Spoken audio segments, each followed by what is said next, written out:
छत्तीसगढ़ के स्कूलों में क्या हो रहा है, एक के बाद एक बड़ी लापरवाही सामने क्यों आ रही है। कभी बच्चों को कुत्ते का जूठा खाना खिलाया जाता है, तो कभी फिनाइल वाली सब्जी, और अब कीड़े वाला चावल खिलाने का मामला सामने आए। क्यों भाई, क्यों? क्योंकि एसी कमरों में नहीं रहता। क्यों?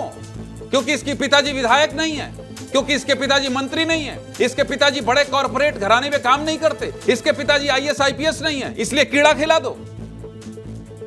हद है।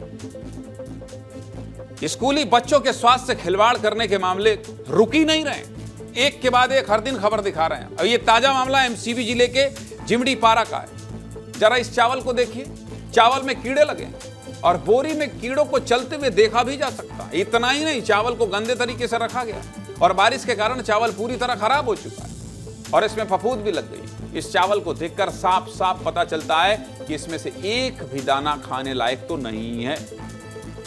लेकिन जिस चावल को कोई भी इंसान खाना नहीं चाहेगा, उस खराब चावल को स्कूली बच्चों को खिलाया गया है। दोपहर के खाने में 25 बच्चों की थाली में यही चावल परोसा गया है और जब इसको लेकर स्कूल के प्रधान पाठक से पूछा गया तो मास्टर साहब ने भी माना कि चावल पूरी तरह खराब हो चुका है और सफाई देते हुए बोले कि मैं चावल के एक एक दाने को बनवाता हूँ और धुलवाता हूँ, फिर खाना बनवाकर बच्चों को खिलाता हूँ। आप तो ठीक काम कर रहे हैं, लेकिन जो चावल भेज रहा है वो ठीक काम नहीं कर रहा है।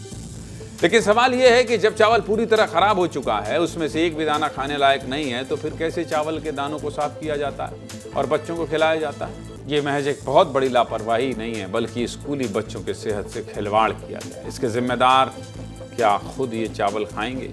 क्या अपने बच्चों को ये चावल खिलाएंगे? बिल्कुल नहीं। लेकिन फिर भी ये 25 बच्चों को खिलाया गया और ये पहला मामला नहीं है, इसके पहले भी कई मामले आ चुके हैं। 29 जुलाई को बालाउदाबाजार जिले के लछनपुर मिडिल स्कूल में बच्चों को कुत्ते का जूठा खाना खिलाया गया। एक आवारा कुत्ते ने किचन के पास रखी सब्जी को जूठा कर दिया था। फिर भी रसोइया समूह की महिलाओं ने यही सब्जी जबरदस्ती बच्चों को परोस दिया। वहीं 21 अगस्त को सुकमा जिले के पकेला पोटा केबिन में बच्चों के लिए बनी सब्जी से फिनाइल की बदबू आने लगी और फिनाइल मिलाने का आरोप स्कूल की ही एक शिक्षक पर लगा। इन दोनों मामलों को लेकर हाईकोर्ट ने फटकार भी लगाई थी। बच्चों को खराब चावल खिलाने को लेकर स्कूल शिक्षा मंत्री गजेंद्र यादव ने कहा है कि मामले पर जांच करके दोषियों पर कार्रवाई की जाएगी।